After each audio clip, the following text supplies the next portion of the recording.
sertamu dan sertamu juga. Inilah Injil Yesus Kristus menurut Santo Matius. Dimuliakanlah Tuhan. Sekali peristiwa Yesus berkata kepada murid-muridnya, "Apabila saudaramu berbuat dosa, tegurlah dia di bawah 4 mata. Jika ia mendengarkan nasihatmu, engkau telah mendapatkannya kembali. Jika ia tidak mendengarkan engkau, bawalah seorang atau 2 orang lain, supaya atas keterangan 2 atau 3 orang saksi, perkara itu tidak disangsikan. Jika ia tidak mau mendengarkan mereka, sampaikanlah soalnya kepada jemaat. Dan jika ia tidak mau juga mendengarkan jemaat, pandanglah ia sebagai orang yang tidak mengenal Allah atau seorang pemungut cukai. Aku berkata kepadamu, sesungguhnya apa yang kamu ikat di dunia ini akan terikat di surga, dan apa yang kamu lepaskan di dunia ini akan terlepas di surga. Dan lagi aku berkata kepadamu, jika 2 orang di antara kamu di dunia ini sepakat meminta apapun, permintaan mereka itu akan dikabulkan oleh Bapa-Ku yang di surga. Sebab di mana 2 atau 3 orang berkumpul demi nama-Ku, Aku hadir di tengah-tengah mereka." Demikianlah Injil Tuhan. Terpujilah Kristus. Saudara-saudara yang terkasih, kita mendengarkan Injil Matius 18. Injil Matius ini salah satu Injil yang sangat unik, ya, karena dari keempat Injil, hanya Injil Matius yang menyebut secara eksplisit kata gereja, ya, kata gereja. Tetapi Injil hari ini tidak begitu jelas. Kenapa? Karena terjemahan Indonesia Baru itu menggunakan kata jemaat, ya, kata jemaat. Tetapi menurut saya kurang tepat. Kata yang tepat adalah gereja. Gereja dari bahasa Yunani, ya. Bahasa Yunaninya apa? Ada yang tahu? Ya, bahasa Yunaninya eklesia, ya, eklesia. Kemudian kata eklesia ini diserap oleh bahasa-bahasa Eropa seperti bahasa Prancis, l'église, bahasa Spanyol, iglesia, dan kemudian diserap dalam bahasa Indonesia menjadi gereja, ya, menjadi gereja. Dan di Injil Matius ada 2 kali Yesus menyebut gereja. Pertama saat Matius 16. Masih ingat 2 minggu lalu ada apa? 2 minggu lalu atau 3 minggu lalu Yesus mendirikan gerejanya. Mendirikan gerejanya di mana? Bukan di Redemptor Mundi, ya, bukan. Di atas batu karang. Batu karangnya siapa? Santo Simon Petrus. Dan sekarang di bab 18 kita juga mendengar untuk kedua kalinya Yesus menyebutkan kata gereja. Konteksnya apa? Konteksnya adalah untuk saling mengkoreksi. Makanya dalam bahasa Latin, ya, Injil hari ini disebut sebagai correctio fraterna, fraterna correctio. Dalam bahasa Indonesia, bagaimana mengkoreksi secara bersaudara, ya, mengkoreksi saudara kita.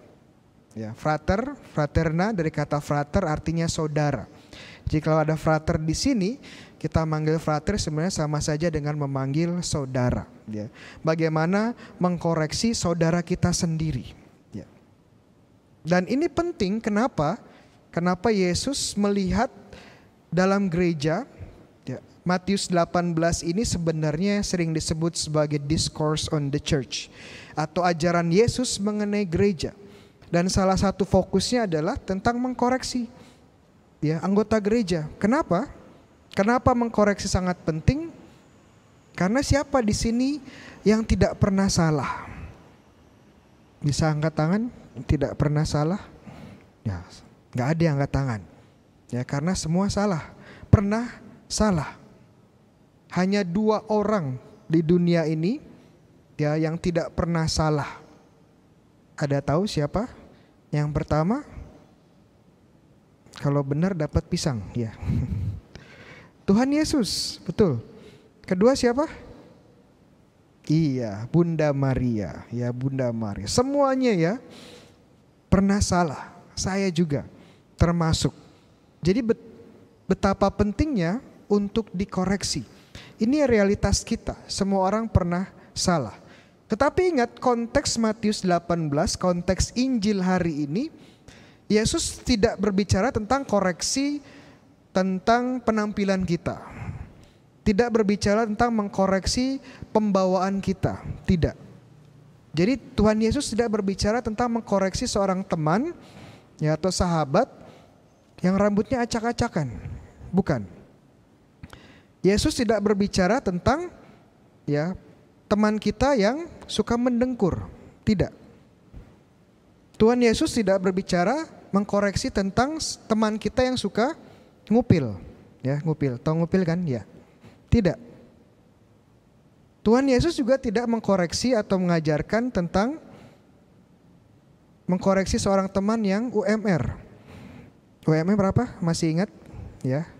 Wujud muka rak karuan, ya. Bukan tentang itu. Yang dikoreksi Yesus adalah tentang, kalau kita jeli, adalah tentang dosa. Ini yang perlu dikoreksi. Dosa itu apa? Tahu dong ya, dosa itu apa? Dosa itu adalah sebuah pelanggaran terhadap Tuhan, terhadap hukum-hukum Tuhan. Dan pelanggaran ini efeknya apa? Efeknya putusnya hubungan antara kita dengan Tuhan. Kalau ada satu hal yang membuat Tuhan Yesus marah, ini tidak lain adalah dosa. Ini tidak lain adalah dosa.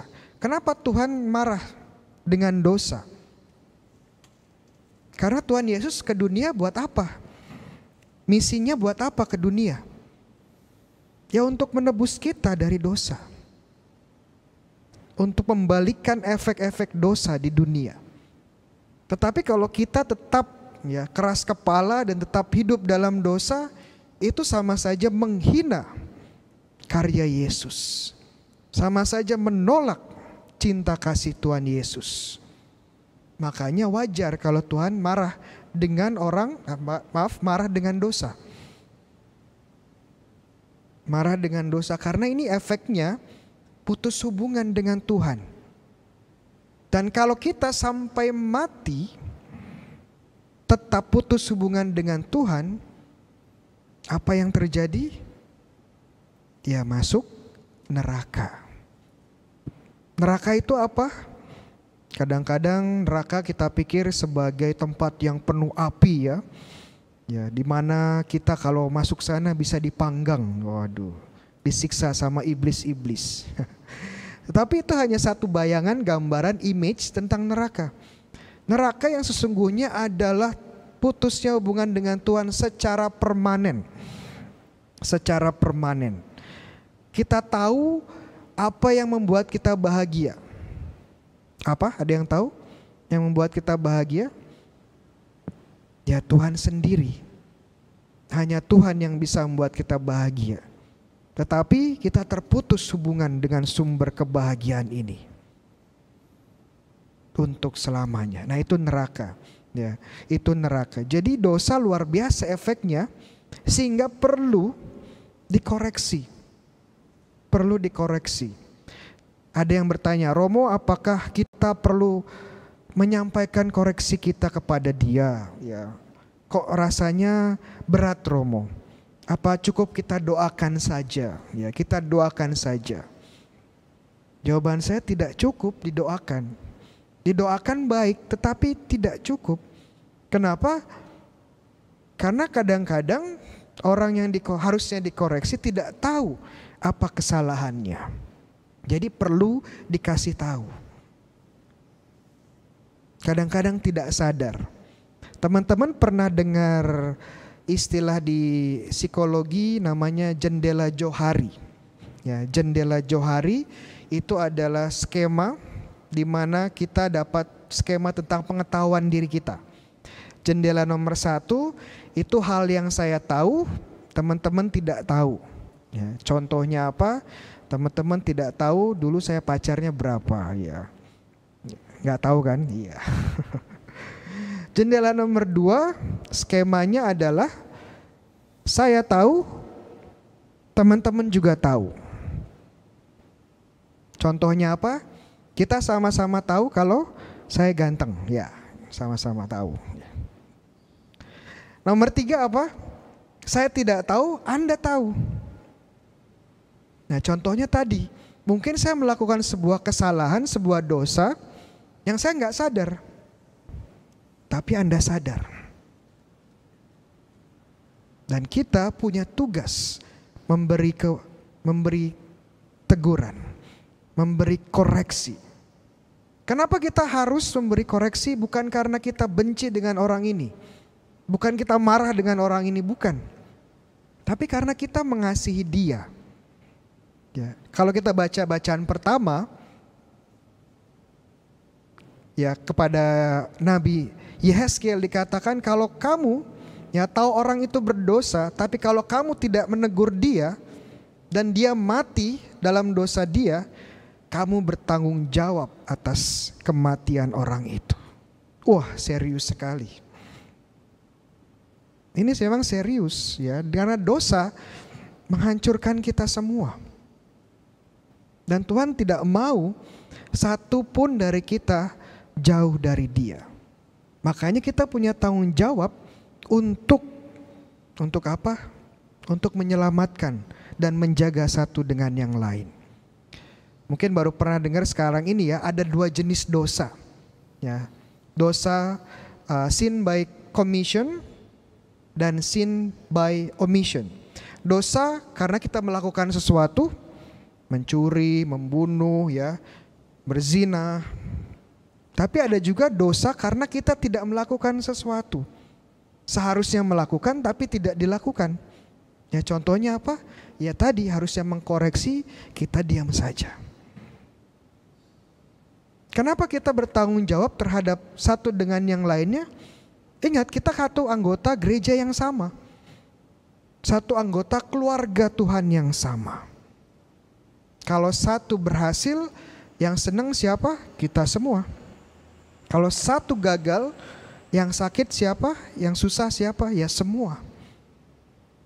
Contoh sederhana, ya, contoh sederhana.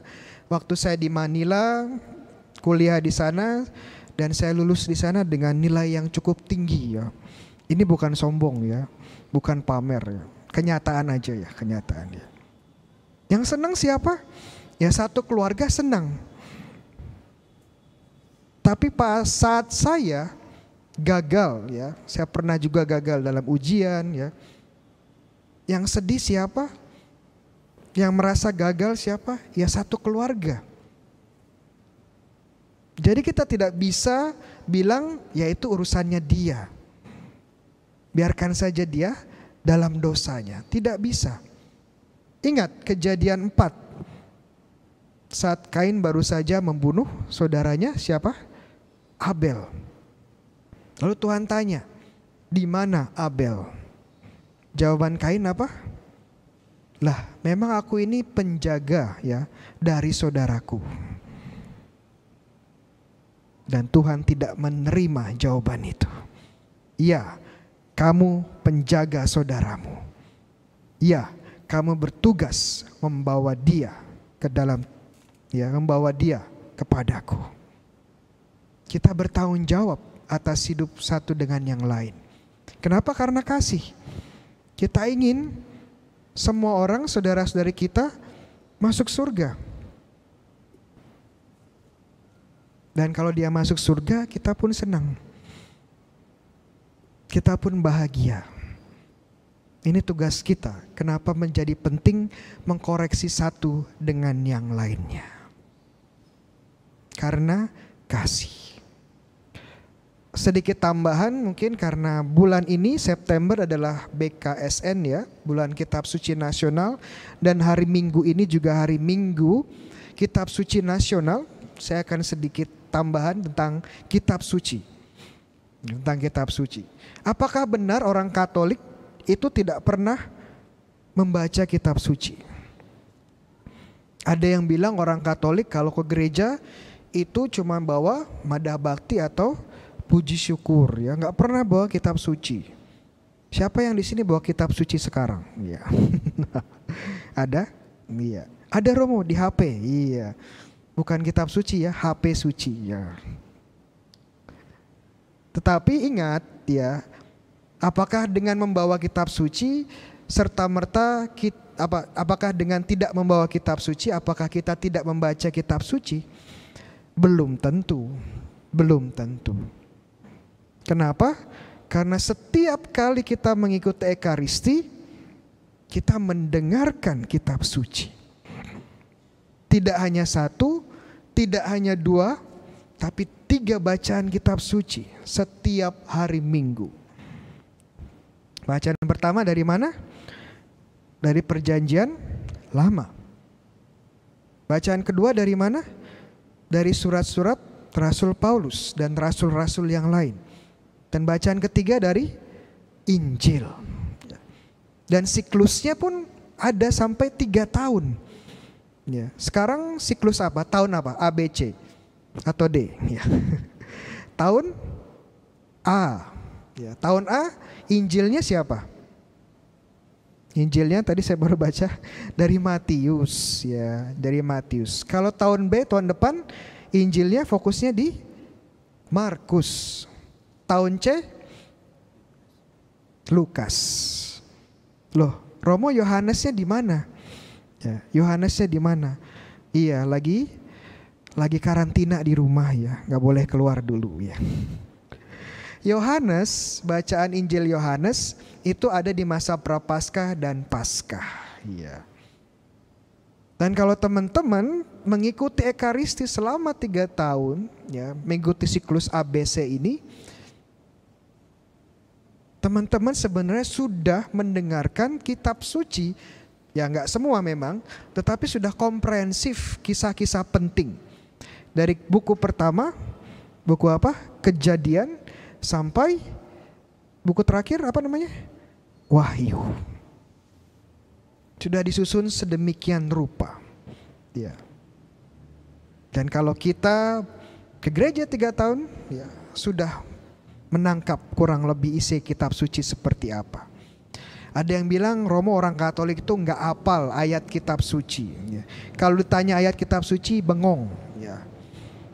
Saya tidak setuju. Ya. Saya tidak setuju. Bagi kita yang rajin ke gereja, kita juga hafal ayat-ayat kitab suci. Ya. Mungkin ayatnya ya, nomor ayatnya, bab sama ayatnya mungkin agak lupa-lupa. Tapi kalau disebutkan langsung ingat. Ya. Langsung ingat. Contoh. Ini dari mana ya? Saya sebutkan ya. Nanti kalau benar jawabannya dapat pisang 2. Ya. Dari ayat dari buku apa? Bab berapa ayat berapa? Ya, siap-siap. Pada mulanya Tuhan menciptakan langit dan bumi. Buku apa? Kejadian. Bab 1 ayat 1. Iya. Hafal ternyata ya. Siapa bilang kita nggak hafal? Ya, kita hafal ya. Cuman tinggal dipancing-pancing aja, keluar semuanya. Kenapa? Karena kita ikut misa, tidak hanya menerima komuni, tapi juga mendengarkan sabda Allah. Ini panggilan buat kita tentunya karena sabda Allah ini warisan dari Tuhan Yesus sendiri buat kita. Jangan disia-siakan. Jangan disia-siakan. Santo Hieronymus, ya, seorang bapak gereja dari abad ke-4 mengatakan, ya, tidak mengenal kitab suci sama saja tidak mengenal Tuhan Yesus. Jadi saya mengajak teman-teman menggunakan kesempatan bulan ini lebih aktif lagi membaca kitab suci. Tidak hanya di misa. Coba strategi baru. 3-5 bab per hari ya dibaca. Dan insya Allah ya setelah 1 tahun bisa khatam, ya bisa khatam. Teknik sederhana bisa dicoba. Atau kalau teman-teman ingin lebih dalam lagi tentang kitab suci, ya bisa mengikuti webinar online saya. Ya, setiap minggu ada. Jadi banyak kesempatan buat belajar sebenarnya. Dan jangan disia-siakan untuk mengenal Yesus, untuk mengenal Tuhan kita. Mari kita bersama mencintai Yesus dengan mencintai sabda-sabdanya. Amin.